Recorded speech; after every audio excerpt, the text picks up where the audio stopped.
Welcome to Sasi official. Jailer படத்தோடைய audio launch எங்கே நடக்க போகுது அப்படிங்கிற ஒரு கன்ஃபியூஷன் வந்து இப்போ வரைக்கும் போயிட்டே இருக்குது. காரணம் என்ன அப்படின்னு பார்த்தீங்கன்னா, ஃபர்ஸ்ட் அது மலேசியாவில் நடக்க போகுது அப்படிங்கிற மாதிரியான ஒரு செய்திகள் வந்துகிட்டு இருந்தது. அந்த செய்தியை வந்து இப்போ மறுத்துக்கிட்டு இருக்காங்க. அதாவது ரஜினி சார் வந்து இல்லை அது வேண்டாம் அப்படின்னு சொல்லி சன் பிக்சர்ஸ்கிட்ட சொன்ன மாதிரி ஒரு தகவல் வந்தது. அதை நானே சொல்லியிருக்கேன்.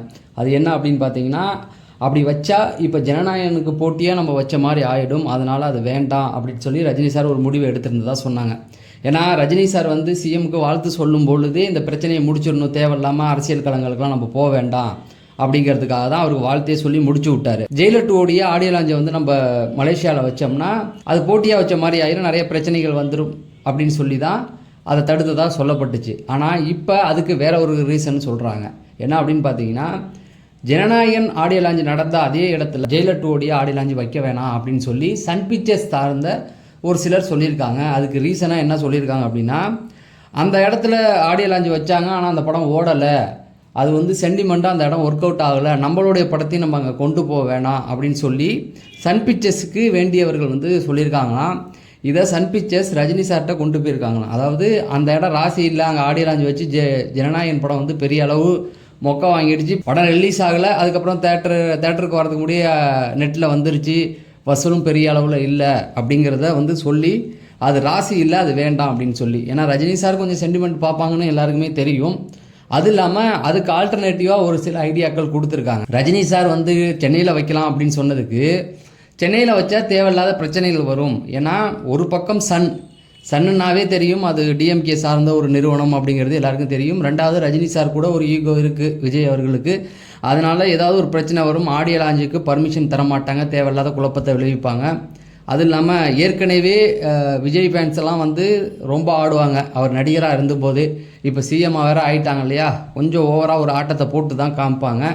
இது தேவையில்லை அப்படின்னு சொல்லி ரஜினி சார்கிட்ட சொல்லியிருக்காங்க. அப்போ என்ன தான் பண்ணலாம் அப்படின்னும் பொழுது வெளியில் வைக்கலாம் அப்படிங்கிற மாதிரி பேச்சுவார்த்தை நடந்துகிட்டு இருக்குது. வெளியிலன்னா தமிழ்நாட்டுக்குள்ளே வேறு ஒரு ஏரியாவில், இப்போ விருமாண்டிலாம் பார்த்தீங்கன்னா மதுரையில் வச்சுருப்பாங்க.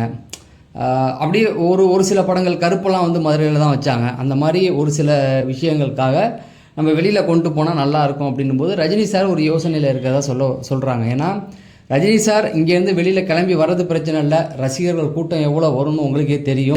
6லேருந்து 60 வரைக்கும் இறங்கி வந்துடுவாங்க, ஃபேஸ் பண்ணணும். நாளைக்கு ஏதாவது ஒரு சின்ன பிரச்சனை வந்தால் கூட ரஜினி சார் மேலே வந்து கை காட்டி விட்டுருவாங்க இல்லையா, அந்த ஒரு யோசனையும் போயிட்டு இருக்கதா சொல்கிறாங்க. ஏன்னா இந்த பக்கம் பார்த்தீங்கன்னா ரஜினி சாரை டார்கெட் பண்ணிக்கிட்டு தான் இருக்காங்க. ஸோ அந்த டார்கெட் வந்து வேறு மாதிரி போயிடக்கூடாது, அதனால ரஜினி சார் ஒரு யோசனையில் இருக்காங்க.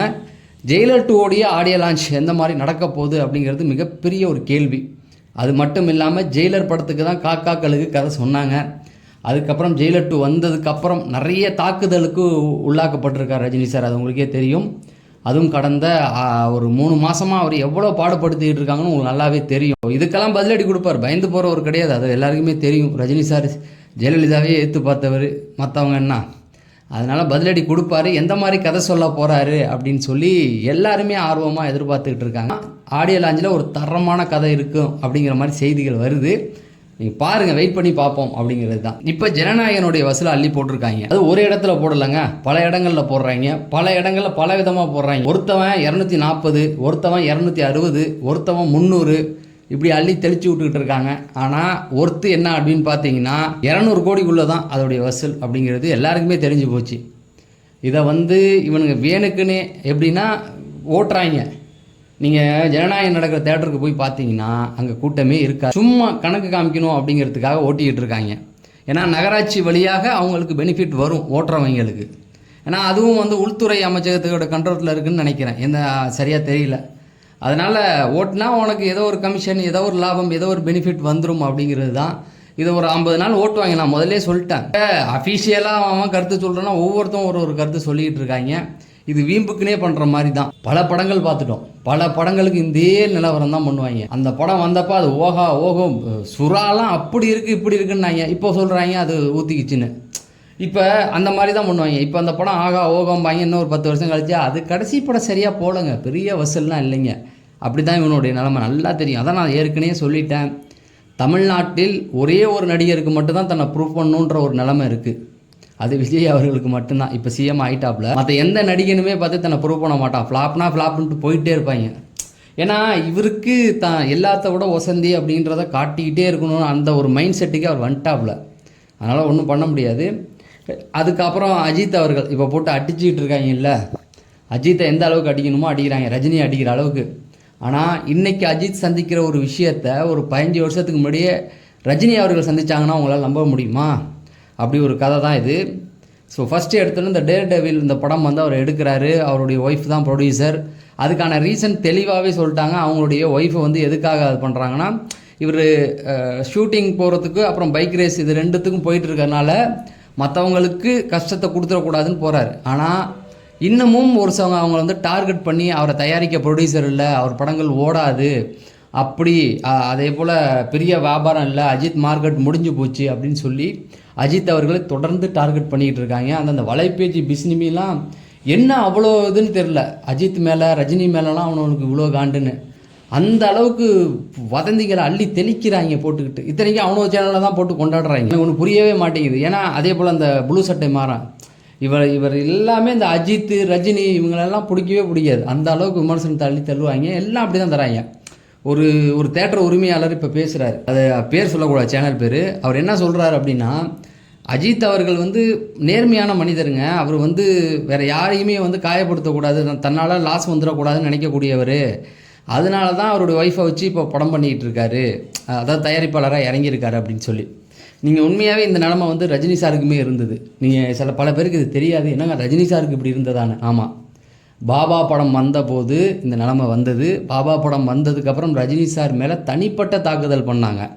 ஆனால் ரஜினி சார் என்ன பண்ணாருன்னா, அவர் நல்ல மனிதர், நல்ல உண்மையான மனிதர் அப்படிங்கிறதுக்கு நல்ல எடுத்துக்காட்டு என்ன தெரியுங்களா, அந்த லாஸை தானே பொறுப்பு ஏற்றுக்கிட்டாரு, திருப்பி கொடுத்தாரு. இன்றைக்கி நீங்கள் வந்து வள்ளல் அப்படி இப்படின்னு கொண்டாடுற எந்த நடிகருமே அந்த லாஸுக்கு பொறுப்பு ஏற்றுக்க மாட்டாங்க. சொல்லுங்கள், தயாரிச்சிருக்காங்க, எல்லாம் ஒரு படம் தயாரிச்சிருக்காங்க. ஆனால் அஜித்தை தவிர சிஎம் கூட தயாரிச்சிருக்காப்புல, ஆனால் லாஸுக்கு பொறுப்புலாம் ஏற்றுக்க மாட்டார். ஆனால் அந்த மாதிரி நேரத்தில் ரஜினி சார் வந்து தனிப்பட்ட தாக்குதல் பண்ணாங்க. அவர் கரியர் முடிஞ்சிருச்சு, பாபா படம் வந்தப்போ அவர் இனிமேல் நடிக்க முடியாது, அவர் அவுட்டு. அப்போ விஜய் வந்து அவருக்கு போட்டியாகவே ஒரு 15 நாளில் படத்தை விட்டாப்புல, விட்டு தான் அவரோட பெரிய ஆள் அப்படின்னு சொல்லி நிறைய விஷயங்கள் பண்ணாங்க. அதில் விஜயும் இருந்தாப்புலங்கிறது தான். அன்னைக்கு விஜய், இன்னைக்கு மாண்புமிகு சிஎம் அவரும் இருந்தார். நிறைய பேர் வந்து அவருடைய கெரியர் முடிஞ்சிருச்சு, அவரை இனிமேல் யாருமே படம் தயாரிக்க வரமாட்டாங்க, அவ்வளோதான், ரஜினி சார் வந்து அமெரிக்கா போகிறாரு அப்படின்னு சொல்லி அவரை வந்து அந்த அடி அடித்தாங்க. லிட்டரலாக இன்றைக்கி அஜித் அவர்களை எந்த அளவுக்கு காயப்படுத்துகிறாங்களோ அதே போல் பாபா படம் வந்தப்போ ரஜினி சாரையும் காயப்படுத்தினாங்க. ஆனால் ரஜினி சார் எழுந்து வந்தார் ஃபீனிக்ஸ் மாதிரி. அந்த படத்தில் அந்த படம் முடிஞ்சு சந்திரமுகி படம் ஆடியோ லாஞ்சில் பேசியிருந்தார், நான் வந்து யானை இல்லை குதிரை, விழுந்தா டக்குன்னு ஏந்திரிச்சுக்குவேன் அப்படின்னு சொல்லி. அதை கூட விவேக் வந்து பல இடங்களில் இமிட்டேட் பண்ணியிருக்காப்புல. எதுக்கு சொல்கிறேன்னா, அலானப்பட்ட ரஜினி சாருக்குமே அந்த ஒரு நிலைமை இருந்தது, மீண்டு தான் வந்தார். அதே போல் அஜித் அவர்களுமே மீண்டு வருவார் அப்படிங்கிறது தான். சீக்கிரம் அந்த படம் வந்து இப்போ அதோடைய வசூலை போடுறாங்க. படமே இன்னும் ஆரம்பிக்கலை. நீங்கள் போய் பாருங்கள், ஒரு பிரபல இதில் போட்டிருக்காங்க, டேர் டெவில் படமே இப்போ தான் அறிவிச்சிருக்காங்க. அது எவ்வளோ வசூல் பண்ணணும் அப்படின்னு போய் போட்டிருக்காங்களா, 190 கோடி வரைக்கும் வசூல் பண்ணணும். அஜித்தோடைய சம்பளமே 190 கோடி. கடந்த படமே 220 230 கோடியை தாண்டி போயிடுச்சு. அது ஃபேன்ஸ் பார்க்குற மாதிரி மட்டுமே இருந்தது குட் பேட் அக்லி. அவனுங்களுக்கு எவ்வளோ வன்மம் பார்த்தீங்களா, அவர் எப்படி எழுதுறாங்க அப்படின்ட்டு. அதுதான் சொல்கிறேன், அந்த பொறாமை. அது எதுக்கு சொல்கிறேன்னா, ரஜினி சாரும் அதெல்லாம் சந்திச்சிருக்காரு. அதே போல் அஜித் அவர்களும் அதுலேருந்து மீண்டு வருவார், பெரிய சக்ஸஸ் கொடுப்பார் அப்படிங்கிறது தான். தொடர்ந்து சினிமா செய்திகளை தெரிஞ்சுக்கொள்ள நம்ம சேனலை சப்ஸ்கிரைப் பண்ணுங்கள் அப்படிங்கிறத சொல்லி நான் விடைபெறேன். நன்றி, வணக்கம்.